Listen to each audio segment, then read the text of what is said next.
Hi. Welcome to the Men's Forum. I'm your host, Gary Costanza.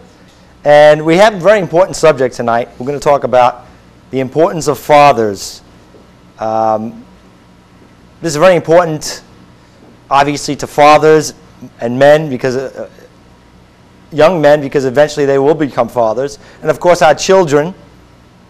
I think fathers are overlooked many times in our society and in the courts, especially family court, as to how important they exactly are. I mean, we at the Men's Forum know that that's a fact. All of a sudden, a man's in family court and he's not valued as much or at all for his value as a father, but all of a sudden he sort of becomes a paycheck. So we're going to talk about the importance of fathers tonight, and I have two guests here with us tonight. John McGrath, fellow father's rights activist. John, welcome. Good to see you. And we have Kevin Bennett. He's a concerned father. Welcome. Welcome to the show. I met John, probably a couple of months ago at a father's rights meeting, Father's Rights Association of New York. And how did you come to get involved with the Father's Rights group? Well, unfortunately, I had to go through a process of divorce, which unfortunately a lot of fathers are going through that. And through research on websites, I came across Father's Rights. Actually, the thought process was, as a father, do I have any rights? Because of the situation where it was difficult for me to have contact with my children. So the first thing that I thought of was, wow, I'm a father, I've got to have some kind of rights. And then I thought of, well, you know what, we have a constitution in this country that says I do have rights. So I started to look, and when I went into the website's rights, there was millions of avenues to explore, and fathers' rights came up. Mm-hmm. And there were groups, not just locally, they're nationally, as a matter of fact. And every state has them, and they're growing by the numbers. And the one that I contacted was the Franny's, Fathers' Rights Association of New York State. And that's where I met you at one of the meetings. It was the second or third meeting, and I met you there. And you seem very thorough. You're really doing a lot of research. You're finding all about these other groups, which we endorse here, the National Coalition of Free Men. That's another group that you happen to find, as well as David Friedman's group, silentmajority.info. Very informative. Oh, very informative. All these groups are doing stuff. Yeah, and you know what? That's another lesson I learned. It was very valuable. It's kind of like you have to network yourself.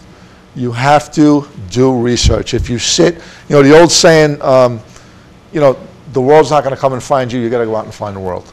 Exactly. You have to go out. You want information, you have to look for it. It's not going to fall in your lap.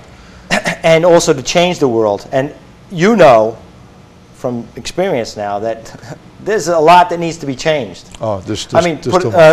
Just for example, election night was tonight. And we found out that Tom Golisano, candidate for governor, was one of the rare major candidates that actually supported shared parenting.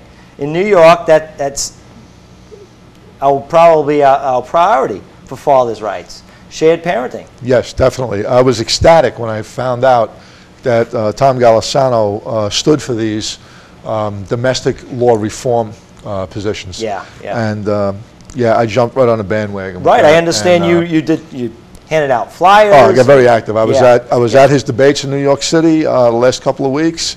I got pretty active with people out on the streets with the campaign parties, and you know what? It was interesting. I learned a lot, and I felt it was a worthy cause. And the people that I met were not just interesting, but very helpful. And that's another point that I wanted to make, that I do obtain valuable, or I should say priceless information by attending these meetings and these group seminars and these public activities.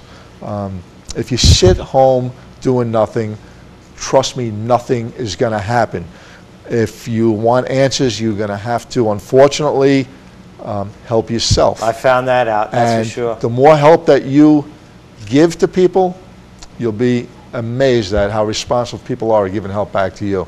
And it's made the whole process, for me, thus far, very, very comforting. It took a lot of the stress and the pain out of the process, Exactly. more or less. Exactly. Because you see that you're not alone. You're not alone in no, this. no. And there's really dynamic people out there doing a lot. Yes, alarmingly enough, there's an unsurmountable number of fathers who are suffering the problems of domestic abuse. Yeah. You know, Oh, yeah. I don't know any other word to call it, but it's abuse. Wow. By the system. Yeah. I mean, Oh, yeah. you know. Yeah. Yeah. Our ex-wives or women in general are using the legal system. Right. Well, that's the problem right there. The system allows these things to happen, and that's why, on the political front, change is needed. Change Well, we is just want necessary. equality. We don't want any privilege. We just want our fair share of our children. Right. It's not about And bashing everything our else. wives Not at or right, nothing like that. We're a parent. Like I said, it's equality, equal rights. Well, actually, what feminism used to stand for, equality, I stand for that also. But it seems like now, and a lot, modern day feminism is for privilege, special privilege. Right. That's why now it doesn't come out for shared parenting. They like the way it is. Right. Well, our system seems to lack. And I don't respect that. Right. Our system seems to lack an element of fairness. Yeah. Okay.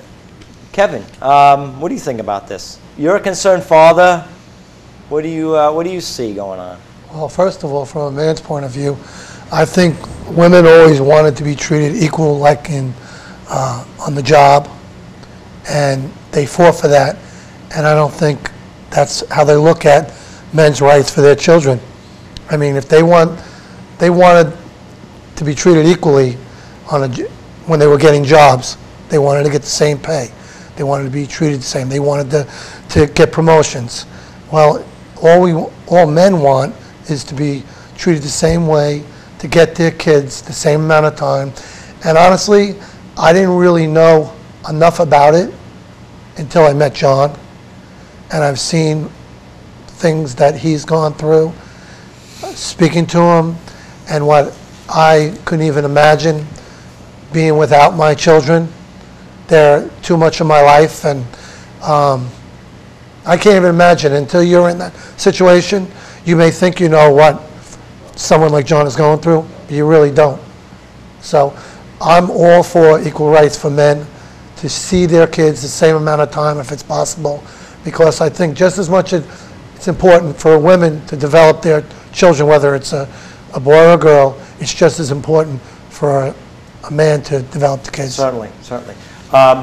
You hear that stereotype that fathers don't care as much for their children. Maybe they don't want custody as much as mothers do, or they're not as loving or involved. But I've yet to find one father that was that way. Every father that I've ever known loves their children dearly, as much as any woman. And I believe, personally, see from way back when, that I'm just as sensitive as any woman, and loving and emotional. So it's not a gender thing at all. We totally have to blow that out of the water, that stereotype. Right. People have to come to realize that now. This system that we live in has to recognize that now. Like Kevin was saying, his children are so important to him, and same with us. Right. Now, you've done pieces on psychologists, well-known psychologists who have done studies in the fields. Right. In this area. I was just going to ask. I was just going to get to that. How important are fathers to children? Oh, it's like life or death. Yeah. They're necessary. And if they're available, especially when they're available, it's a crime that the system allows them to be removed from their lives, because It sure is a crime. Yep. especially when you take into consideration the studies that have been done. Well, so many studies have been done. I mean, I have the quotes here. I think you have some statistics there also. But when a father's out of the house, but the children are such at risk for so many problems: drug abuse, alcoholism, teen pregnancy, suicide. Teenagers. You heard of high school students getting a hold of guns and blowing their heads off in the closets. That's scary. It's frightening. But it's a reality. It's a reality. Kevin, what do you think? Well, I've been coaching sports for around 26 years, and I've done all different age groups, and I've definitely noticed a lack of discipline, a lack of love, and for the kids that don't have both parents, you know, I'm not taking anything away from a woman or a man, but I think that when a man is out of the house, especially with a boy, the guidance isn't there, the discipline isn't there. You know, I mean, with myself, I go wherever my boys go. You know, my wife goes too, but my son, for instance, waits for me when I come home on the stoop to have a catch with him. And that means the world to him. Wow. You know? And one story of one of my kids that I coached, him, his brother, and his sister waited on the stoop Christmas Eve for the father to come home. You know?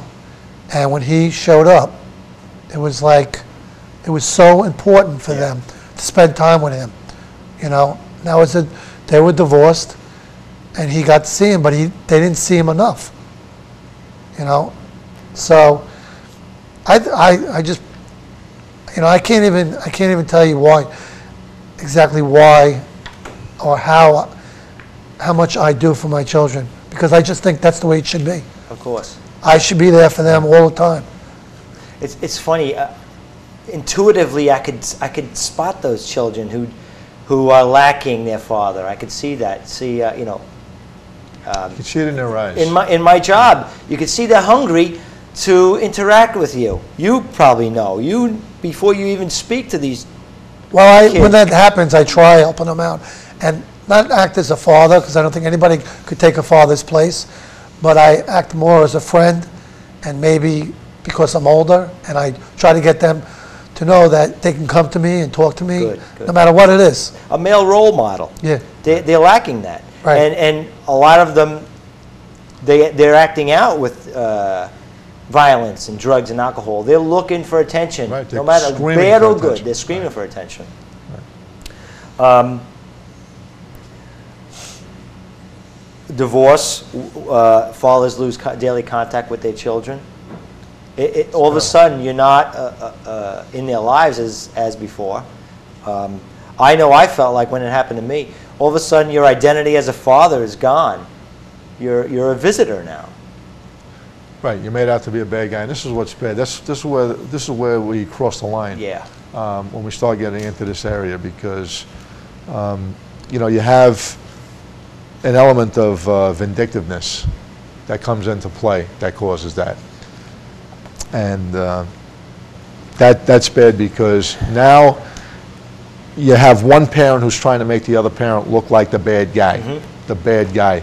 And what they can't realize, they fail to realize, is that in a children's eyes, no matter how bad, I could be the worst guy in the world, but in my kid's eyes, I'm Superman, okay?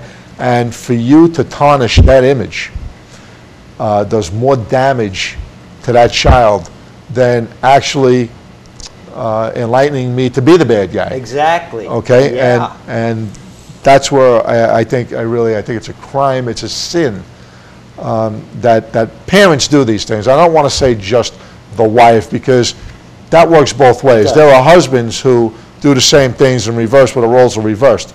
Statistically speaking, if you go to these groups, you'll find that it's the other way around, where the father is for the most part on the receiving end of this thing. Yeah. And they're dealing with what they call malicious mother syndrome. And it's a vindictiveness is all it is. It's about revenge. It's trying to get even. Now that's poor parenting. In the Exactly. least. That's putting it mildly. And it's a slight form of child abuse. Yes, it is. It is abuse. It's not looking out for the definitely best abuse. interest of the children at No, all. that's why, and again, to revert back, I want to be repetitious, but to go back to the political arena, like today's election, about reform Yes. in the system. Yeah. This is what needs to be recognized, because the only way I feel that we can stop this is to change the law, to make it a punishable crime to falsely accuse another parent. You don't want to go into a courtroom when you're in a divorce and sit there and throw stones at each other. Or you never get anything accomplished, you never get anything settled. And that's, in reality, that's what's happening here. And you can throw sticks and stones at me all day long. And just like the kids, a song, sticks and stones will break my bones. Well, you know what? You're not hurting me, okay? Or I'm not hurting the other parent. The ones who are getting hurt are the children, because they're being deprived of now both the parents. Because the one parent who is being malicious is now spending too much time and energy and concentration on hurting the other parent, that they're neglecting the children. Okay? But they want to come in the courtroom and win their case. So they have attorneys who want to take their pleadings and blow them out of proportion to make them look like the almighty, good parent, and the other parent is bad. And that's why we need to corral this method of thinking and bring it back to the table and iron some of these issues out and straighten the problems out. That's what this shared parenting, as you were saying, this new legislation that I believe a lot of states have some sort of joint custody arrangements, but the best proposals concerning shared parenting would take care of things like that, as far as if there's one parent who's not cooperating, in other words, refuses to allow the other parent equal time, or has problems with visitation, or any sort of problems causing the other parent not to visit with their or care for their child, that parent would lose. Right. The uncooperative parent would lose. That's in a other good words, point. that would point out poor parenting. And that's the one that would be left in the cold. That's a good point. As a matter of fact, Gary, I have a little bit of information that was just brought to my attention recently. A new law that was just put into law. It's case law now. It was a case. It was in the media recently, a few weeks ago. I believe it was a court in the Bronx, New York. There was a case that one judge had, that all of her decisions and all her divorce matrimonial cases were held up for 18 months.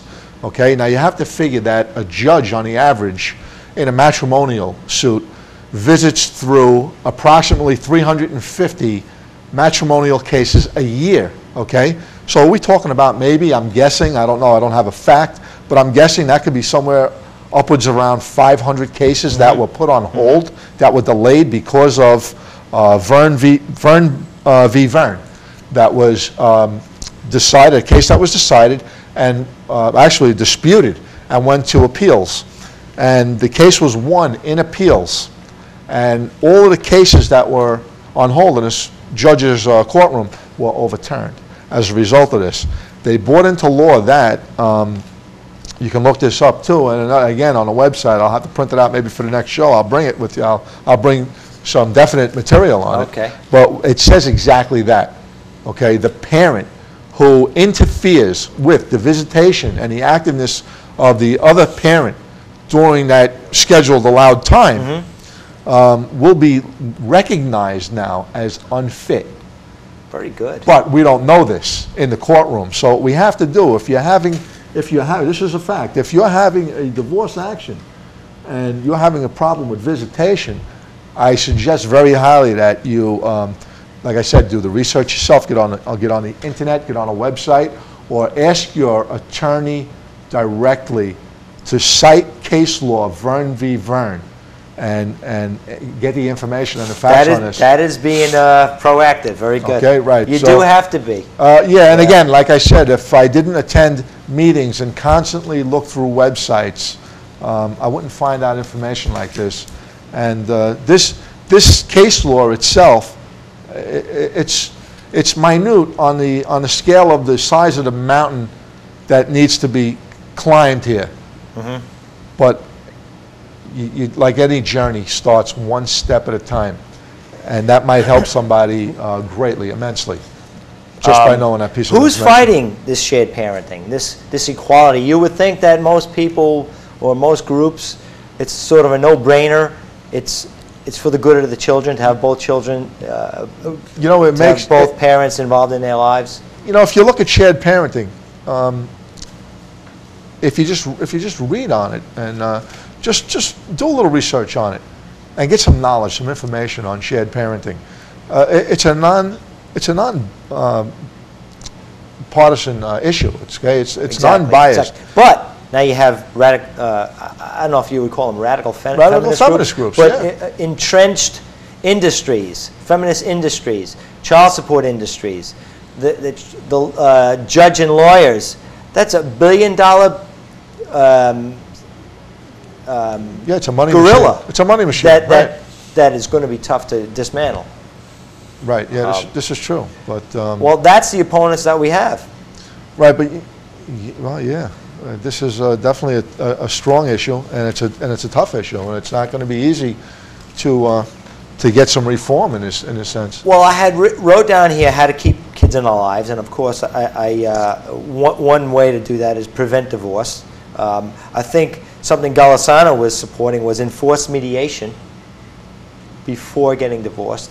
Mediation, or maybe that would be part of the divorce. I understand that there's a mediation. There's a mediation part of the proceedings once you go for a preliminary conference, rather than go right to a costly, and I mean costly financially and emotionally, Yeah.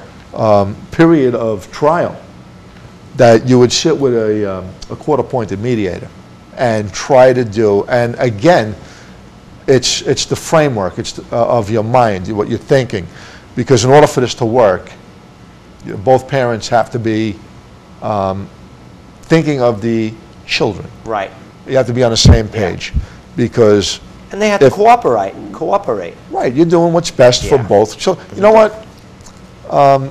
Right, you don't want to see your spouse suffer when she's caring for your children. Well, and vice versa. What about the men today that they hesitate in getting divorced because they see what's going on and they're worried that this could happen to them too, and they will not be able to see their children, okay?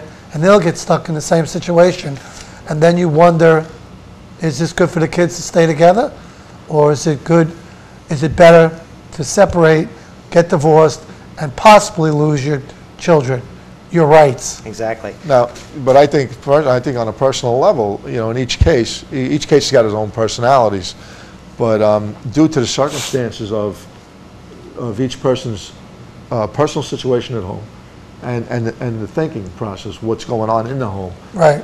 There's certain levels of abuse. It doesn't have to be physical. There's a thing called mental abuse. Right. Psychological abuse. And personally, I'd take physical abuse over mental abuse any day of the week, because you can recover from physical abuse. Psychological abuse is to the best of my knowledge, irreversible. So it depends on what's going on at home. Yeah, you know, there's verbal abuse, which causes emotional stress. You know, you're doing things to your children by not having a common ground of thinking by both parents at home.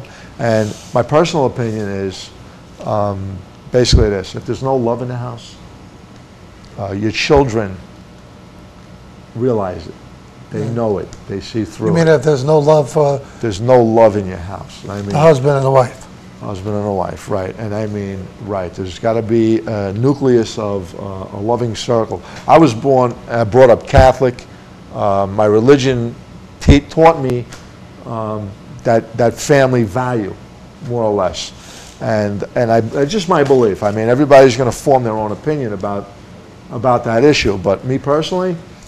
And from what I've read, again, and from reports that I've read from some psychologists, that you've had. One here I have is, what's his name, Turkett, Daniel Turkett, is another renowned psychologist. You read some of his works, but you'll form your own opinions as far But what as that statistics show when you do get split up that, that it's going to be better? goes. Right. That is going to be better for the That's kids. the dilemma, right. This is our Isn't it dilemma. also have to do with the see, kids? See, what happens is, we've mentioned this many a time, that there's sort of an incentive for the wife or the mother to initiate the divorce, which they usually do, because they do end up with the kids. They get the better and with deal. the house. That's what you're saying, because Right. so if the guy's not happy, he doesn't want to initiate this, Right. because it's going to be a horror Right. for him. We're running out of time. Okay. I would just like to stress, though, that however bad it is, no matter if you're going through a divorce or even if you're happily married, do what you can do for your children. It's so important to them. It's only for a short time that they're kids. And I've done the best I could do with what I'm handed. Even if you're going through a horror show, even if you don't feel like being with your kids, you don't do it for them. Go out with them. Be involved with them. It's so important. Right? That's What a you good- say? that's a great Because point. they'll remember it forever. That's a Forever. great point, Even Gary. one small important night, they'll remember forever. Sure. That's right. Gentlemen, thank you so much. Thank you, Gary. And we'll do it again. Gary. Thank you very much. Good night from the Men's Forum. Until next.